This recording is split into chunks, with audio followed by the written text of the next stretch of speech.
Welcome back. I know it's been a while, but it's been busy working on house stuff, and things with the bike have been just kind of, on hold for a little bit. I've been tinkering for a few minutes here and there when I can, but back out in the shop tonight, and I've slowly gotten started on another project with it that I thought I would kind of document this go around. I got the heater going, so it should be warming up in here pretty quick. It's nice actually having an insulated garage now that even on its coldest day, it only stays about, stays about 40 degrees, and then it warms up. I can get up to about 65 in here in like half hour. But so what's going on with the bike now is so since I doing the methanol switch over, I gutted the actual fuel tank that was on the bike. It wasn't just a shell. That was the actual fuel tank. Well, I didn't want to run meth in a fiberglass tank. I'm not a scientist. I don't know what the actual effects of that would be, but I was running E85 in the bike for a while, and the paint was actually starting to come off of the fiberglass tank. So maybe I wouldn't have an issue with the methanol, but I didn't want to take that chance. So that's why I built that fuel tank in the swing arm, and now I don't need that extra weight and space of the fuel tank area in the tank itself now. So I gutted the bottom of that fuel tank and turned it into a shell because that was easier than selling it for a lot less than what it would cost me to buy a new shell and get the shell painted to match. I decided to just work with what I have, no money out of my pocket. I made a tank shell out of what I had. So I'll show you that. I actually, when I did that, it was actually during the snowstorm here. I was in the garage, and I'm just like, felt like I wanted to work on the bike for a little bit. So I thought I would get started on seeing how that was put together. And the cutting of the fiberglass bottom side of that tank was creating a bunch of dust in the garage. And I just made a couple cuts into it, and I was looking over my shoulder, and I was thinking to myself, this is going to make a mess. So during the snowstorm, I grabbed a 5-gallon bucket, and I went and sat in the driveway with my grinder under the motion light on the front of the garage in the snow, and the snow kind of melting on me with the fiberglass dust turned into like this white paste. And I wish I would have got a picture of it, but I didn't. I was just focused on getting the stuff done. But it was kind of a funny little adventure getting that tank cut and finished on the inside. But I'll show you what it looks like now anyways. But what I did is when I cut the bottom side of that tank away, that tank was made to hinge like a factory tank. So the area that I cut away that was part of the fuel tank area itself, that got rid of the hinge mount. So now I need to make a new rear mount for the fuel cell and also remount the front of my tail section. The two lower mounts, or the two front mounts for the tail, actually drop down, and then that fuel shell now sits lower. So I actually dropped the seating position on the bike about an inch overall by what I'm planning on doing here. So what I'm doing is I need to remake a center mount seat support, rear tank support area. So I'm going to make a couple cardboard templates and get going on that, and then we'll see how it goes from there. So right now I'll show you what the bottom side of that fuel cell looks like. So this is now what was my fuel tank itself. That was actually a functional tank. Not only weighs 2.5 pounds, so it's not as light as what a tank shell would weigh by itself if it was made that way, because there's still a little bit of weight in this area where the cap was threaded in, and then this area down in here is actually still pretty thick, so there's a little bit of weight to it yet, but it's half of what it weighed before. So you can see how it's kind of all reinforced here with that aluminum cap and stuff in there. But this will work fine actually with this being thicker back in this area, because this is now where my new mount is going to go. And I'll actually, I sit on this part of the tank. So for the support that I'm going to make to go up in this area now, it'll work out pretty slick.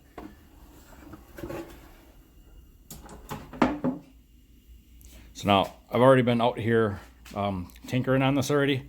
So where the hinge would have went to go into the tank itself right here, I already got rid of that, so I had fresh area to work with, because this is where my new mount is going to go. And what I came up with is this. So granted, this tank right now isn't sitting where it's gonna stay, permanently. It's kind of, forced off to one side a little bit. What I got here is just a template with a little bit of, curvature for some shape. This will actually go down here, and then it'll get welded in. You can see how I kind of got the contours set to follow that. So kind of stumbled with one-handed here. But this piece will go in here, and then it'll go under there, and then I'll have a couple Zeus fasteners going through that into that.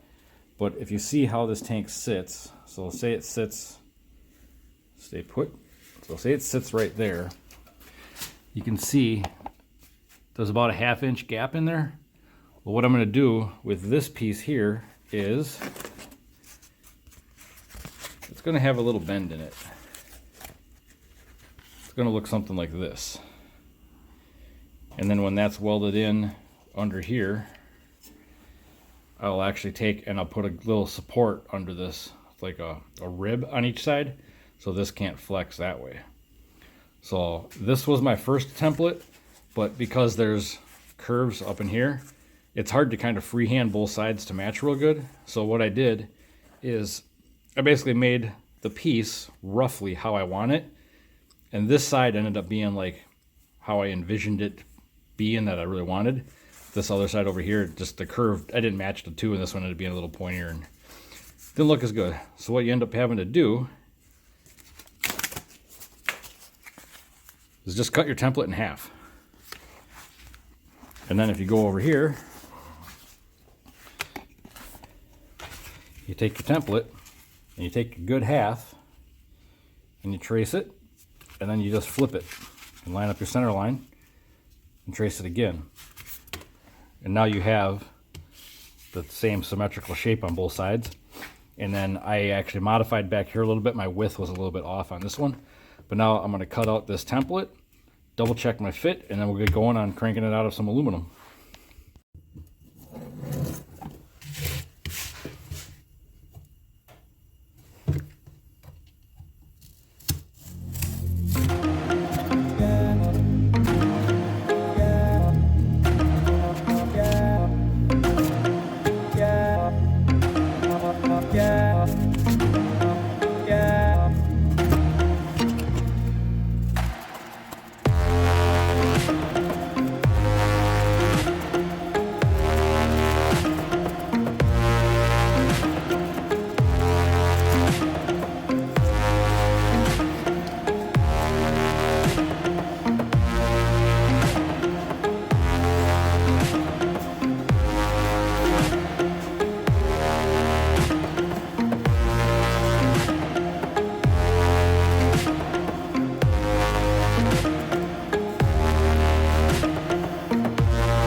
So here's what I got.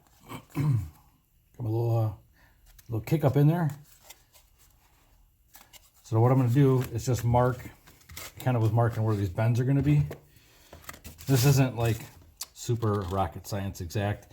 I just need to know roughly where to put these bends to get the height I need and have them fall kind of in the location I want. So just like that, just 2 red lines, That'll just be where I can transfer to my metal, so I know where I'm going to put them and put the bends in them. So let's go make this out of aluminum. So what I got here is some what measures about 135 thou. So it's a little bit thicker than 1/8 inch aluminum, which will be decent for what I'm doing because it will have a little support underneath it. So I don't need to make this out of like 1/4 inch or anything like super heavy duty. But what I'm going to do now is just trace out my template on here, and then I'll get going with the grinder and get this whittled out. I'll get my bend in it, and then when it's all said and done, I might go in and where this kick up is, I might go in and add, you know, maybe a little window in here, or maybe I'll just do like a little cutout, something. I could do holes if I wanted, but I'll do something to kind of lighten it up a little bit. Not that weight's super critical on this, but just something to make it look like I, you know, wanted a nice piece on the bike. But for now, we'll just get going on tracing it out and cutting it out.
Okay, so that was 12 minutes total time from making that, tracing it onto there and cutting it out.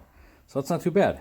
But what I'm going to do now is I'm just going to overlay these guys here, and then I'm just going to transfer where these lines go to the aluminum, and then I'll mark them across, and then that's where I'm going to make my bends. So I'll get going on marking those and bending them.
So I got my piece mostly roughed in here. I got the bend I need, the shape I need. Obviously I'll go back and I'll finish it out and get it ready to, you know, I'll weld it in and I'll get everything nice, ready to paint. But this is how it's going to go. Kind of slips right in here. And it actually centers itself. And I'll just take my little clamp here.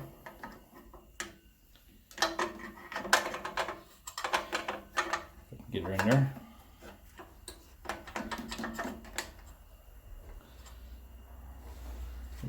think we'll put 2 of them in there for now.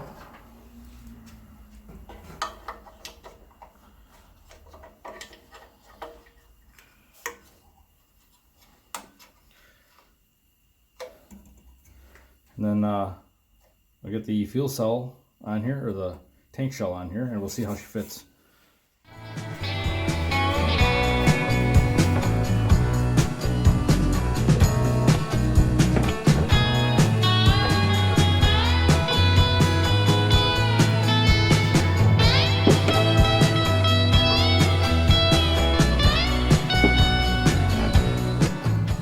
That's pretty much how it's going to work. And I'll do through those little curved pieces. I'm going to do 2 Zeus fasteners here. What I'm looking for right now is to make sure that it's actually sitting centered on the frame, and that it's not, there's no awkward pressure on it. There's a little bit of a wiggle right here, which I can probably adjust. I can twist this a little bit, but I think it's actually just, all that is there's pressure over on this side where I got the plenum straps. The tank is resting on one of the straps right now, so I can modify that and get it out of the way, and then this will sit flatter. So I think I'll do that, because looking at it, it looks like I about nailed the centering. Yeah, if I can just get the plenum strap on this side, just give that a little tweak in, then that shell will sit just like that. And from what I can tell, that's about as centered as I could ever wish for. So now I'm probably going to bolt this in, and then that'll be my fixed spot, because I got to take all the subframe off to work to go weld it yet. Unfortunately, new house, new garage, I don't have a welder in here yet. So I'm still doing the back and forth to work to weld stuff, but luckily work is now 7 minutes away instead of 27 minutes away. So I'm going to probably run a bolt in this. I'll bolt it down, and then I could actually make the Zeus mounts if I wanted, but I think I'm going to focus on just getting the subframe done before I get too far ahead of myself. So I'll get this bolted in place, and then I'm going to make a little gusset support down the middle so that this doesn't flex with my fat ass on it and bend anything. And then I'm trying to think of what else I got to work on yet. I know once I get this done, the tail, I relocated the tail mounts, so the tail actually will mount, it'll come flush up to where this tank is, but I still got to remake a seat pan. My front seat pan mount is gone. I still got the rear one that I could probably work off of here, but I'm gonna have to remake a pan, which is fine because the other one had been modified several times and wasn't looking great. But we'll get going on this now. This will be the next step. We'll just get this finished up and hopefully weld it in.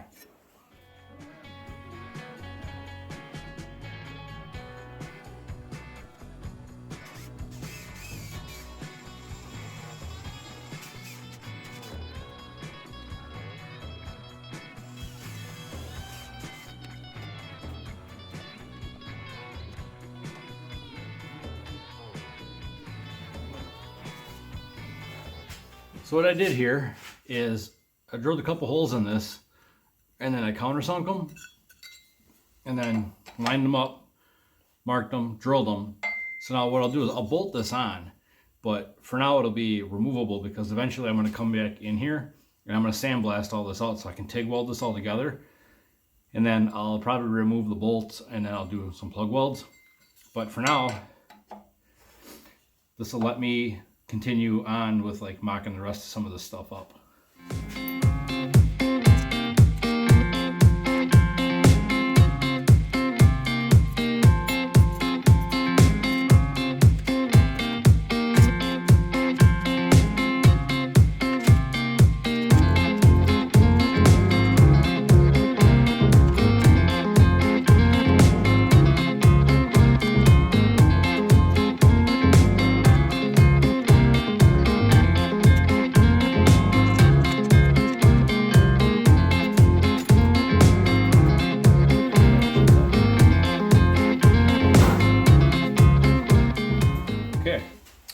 Step. So while kind of mocking everything up, I think I got an idea of what I'm going to do for the front seat pan mount. So this one's kind of, it's a taller one because it'll be up in the hump that I build here. But I think all I got to do down here is where this used to be, you know, this was the front mount and the hinge, the rear hinge for the fuel tank. I think all I'm going to end up having to do is just run a piece of flat from here to here, and then right in the center, roughly where this angle kind of peaks out, that's where my Zeus fastener is going to be. So I got one Zeus here, and I'll have one here that holds that seat pan on. The old pan won't work because now with all this, changed up, there's it's like a 1-inch gap between where the pan ends and where the shell is, because everything's in a different position now. So I'll start from scratch and I'll make something kind of cool. And while I'm welding all this up, I'll weld in a piece across here and here, and that's where the fastener will go. So that'll be the next step. So with that piece made, I still need to make the little piece I was talking about here. I wanted to do for the front seat pan mount. Well, I made this. That'll just lay in there like that. And then I'll weld the edges after I get this piece to work and sandblasted. But then this is where the Zeus fastener that matches that one will go. So I want it that way, and then fasten that down.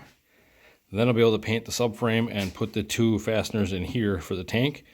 Then this part of the thing will be done. So I think I'm going to tape that in place and get this off so I can get it to work and weld it. Well, it's been a while since I've done a bumpy truck video, but it's been like 3 days since I worked on the bike last. I just been waiting until the weekend to go do some welding at work, so I'm going to drive the 7 minutes to work to use the TIG welder because I don't have the right plug at my house, it turns out. So here's what I got going on here. I got to sandblast this up, then this will get bolted in place to hold this location, then it'll get all TIG welded in there, and then I got to take this piece here, and then this will be the mount for the Zeus for the seat pan, and that'll just get buzzed there and there. So for now, I got to just get that sandblasted, and then I'll go over to the TIG welder over there and get welding.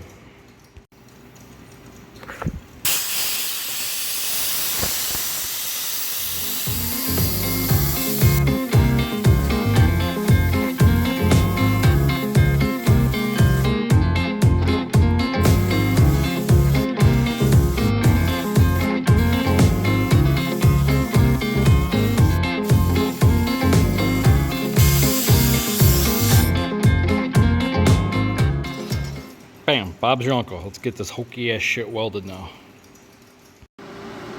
Huh. Yeah. Knob. Yep. Yep. Okay. Yep. Yep. So that ended up being quite the ordeal because I started TIG welding it and it would not weld for crap. And after fidgeting around, it looks like the power cord, the extension cord to go from the wall to the welder was failing. So I was getting like intermittent power was like kicking in and out. So I ended up MIG welding that and then fixing the welder. And then I just kind of went back over it with the TIG welder to make it look a little bit nicer than what a MIG weld looks like when you aluminum, excuse me. When you aluminum MIG weld, or thin aluminum, it gets kind of dicey on whether or not you get like a pretty looking weld. So I got it welded, and then I went back and then just took the TIG and just kind of floated out. It just looks nicer. The piece will be fine the way it is. So we'll just go from there. I'm going to sandblast all this up now, this area, and then I won't paint it until I get the mounts made up here for the tank, and then we'll go from there. So for now, I'm going to head back to the house. So I forgot one thing. On the bottom here, I wanted to make my taco support. Just a rib down the middle to keep this from flexing, because I like to eat tacos. So I'm going to make this piece quick and then I'll weld that in. So I skipped all the welding business because it was frankly a disaster at work and nothing was going as I would have liked. So I just skipped recording that and got it done. And you can see I got my piece in here for the seat mount. That's figured out. Then, or for the tank mount, I said. The seat pan mount is right here. So now I sandblasted everything up to about that area. So this is where I'll be working in. And then now I got to get going on making the holes for the Zeus fasteners in this to mount that. So I got the holes situated where the mounts are going to go. I believe that's all the bigger I'm going to make. Those holes are 1/2 inch. It's the same size as what these are. The Zeus pin itself is only like 3/8, so that still gives me a little bit of wiggle room to get everything lined up when it goes on. But I put the shell on there. I got my gusset underneath there, you can see now. So I put the shell on there, and then I went in from underneath here with a marker, and I could mark that hole. So now on the bottom side of my shell, I got the holes marked there. And then I'm going to drill these out. And if you've ever drilled fiberglass at all, you don't want to use a real big drill bit to start with. You just want to do a little pilot hole. And then I've had real good luck using a step bit to keep the fiberglass from chipping, especially since this is actually still painted on the other side. I'll get the pilot hole drilled from this side, and then I'll drill the hole to size from the painted side, and then that kind of, it sort of bevels the paint and keeps it from chipping real bad. If you were to push through from this side, it wants to flake the paint out. Not super critical because I got that seat pad that's stuck down there, but you know, I don't want to start a problem, so we'll go ahead and drill this now. I'd say those lined up pretty good. So now I'll put the outside clip, this guy, we get riveted in there, one there and one there. And then I will put the securing wire at the bottom. I'll rivet that in. So I got those mounted in the tank shell, ready to go. And they will fasten in to those spring clips in there. But what I got to do is, because of the way those are riveted into the tank, the rivets actually will stick through on the bottom side of this, and they'll rub on this. You can actually see marks where the rivets were touching that plate. So what I'm going to do is just take that, and I'll mark these holes, and I'll drill them out to maybe 5/16. Then that gives clearance for the back side of the rivet to sit down in there and kind of helps line everything up. So I'll plunk a couple holes in there. So now I got the holes for the rivet clearance drilled in there and then countersunk. So now we can kind of trial fit everything and make sure we're good. So the front of the tank up here, there's two just quick pins that use, I got a couple of washers. It's sort of like the factory style retaining, but I just use a couple RC car body clips. And then for the back, line it up, and you'll hear the fastener click in.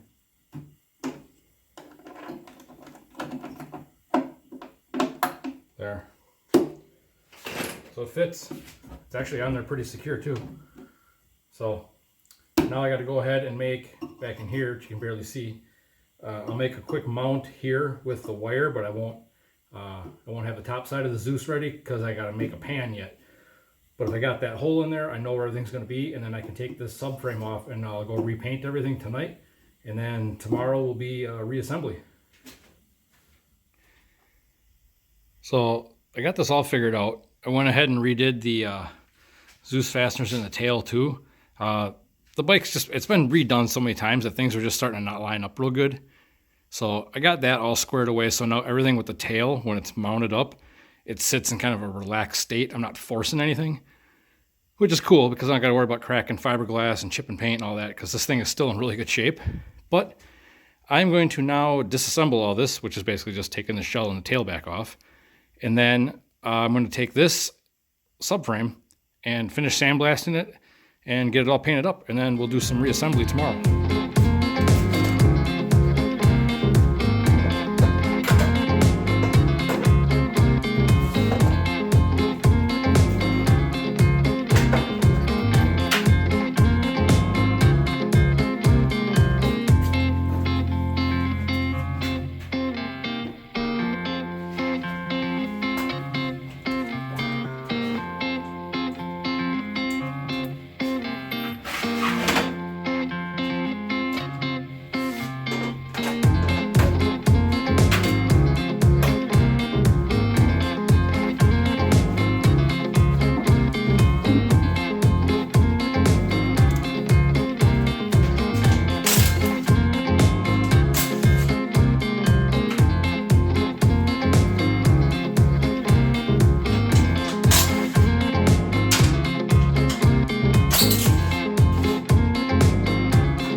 I decided that since my garage is 70 degrees in here, which I'm not used to having, seeing as how I was in a storage unit I could barely keep warm, I thought I would just go ahead and paint this in here real quick. Everything is pretty much under covers and there's not a lot of overspray going on because the paint I'm using doesn't really spray real far. So I should be able to get a couple coats on that thing and then possibly maybe just put it on tonight. We'll see how it goes. But so far it's turning out pretty damn good.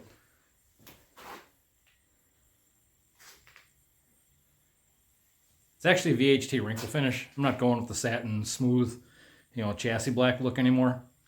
I just like how the wrinkle finish kind of covers up the fuck-ups. We'll say it covers up a lot of fuck-ups. So this way it'll still look decent for the amount of wear and tear it's on it. This is like the 4th time I've redone stuff with this subframe and changed something and adapted it to something else and whatever. Still works and it still isn't real heavy. So I'm excited to put it on and get the rest of the bike put back together. I got a little thing I'm going to show you with the batteries, what I'm doing on this thing, so stay tuned for that. Time to shut her down. Let the garage vent out. Holy bejesus, I was in there painting away. Shut her down. So we're back out in the garage, next morning actually. Subframe, I painted it out here last night, and then it takes a while for the garage to cool down. So I let it kind of dry up and set a little bit. And then I was heading out for a little while, so I took this thing and set it in my basement because I have a heated basement now, which is new to me. So I let the paint sit in the basement and dry, and you can see the wrinkle finish kind of takes shape after it starts to dry. That's when you get the real wrinkle effect. So this morning I came out and now I put everything back together. And I didn't show me putting this back together because most of the stuff, I didn't do a lot of video of me wrenching on this thing this time. Because if I filmed everything I was doing, it would be a lot of me just fumbling around looking for stuff because I'm still figuring out where I put everything in the garage yet. So I hope this video makes a little bit of sense, but pretty much just got all my mounts redone, tail redone. So I'll put the bodywork back on, and then I need to make the seat pan. So that'll be the next project. Well, sort of the next project and a half. But what I really want to kind of go over is I'm going to do some different electrical stuff on this thing now. So I used to run a battery up in the nose here. I had this would have been a 12 cell up here. And then I had a little 8 cell down here as like a backup battery. As you can see by these connections going on now, I'm going to be running 2 batteries, but they're both going to be sitting over here. And I actually got them charging right now. So kind of a cool little setup. I'll show you what I'm doing for batteries. Obviously, if you can't tell by looking at this, doing the RC car setup. It's something I had been kind of researching and just trying to read up on for a little bit of, a little while now. And some questions I couldn't get answers, other things I just wasn't sure about. But I happen to be friends with a really, really smart RC drag racer, we'll say, that is a battery guru. And he set me up with everything I need to know on how to make it happen and how to make everything on this gel with what I'm doing there. And that charging, well, actually one battery is done, but I'm charging the second battery right now. That charger does everything from lipo, life-fee, whatever, lithium ion, lithium phosphate, does NiCads, does lead acid. That charger does freaking everything, and balance charges and discharges. So, and it'll put batteries in storage mode, so that's pretty cool too. And I actually bought a ballistic bag, so without getting into too much, batteries can be an issue sometimes with all the new battery tech anyway. But yeah, I bought a ballistic bag for charging, so if there's ever any issues, that'll contain an explosion and a fire. So I'll go over what I'm doing next time. Right now I'm just kind of cycling batteries, getting them kind of up to snuff here. And then, yeah, next video I think I'll do will be what I'm doing for charging system and electrical power, which will be pretty slick. But for now, we'll get the body work back on it, fasten everything down, see how she looks.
looks good as ever.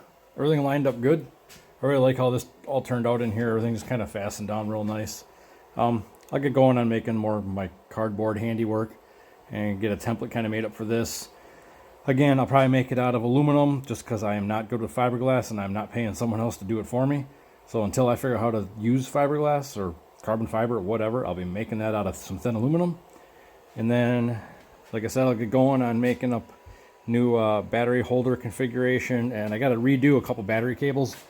Right now I got a couple that are just kind of connected for the sake of convenience from what was there.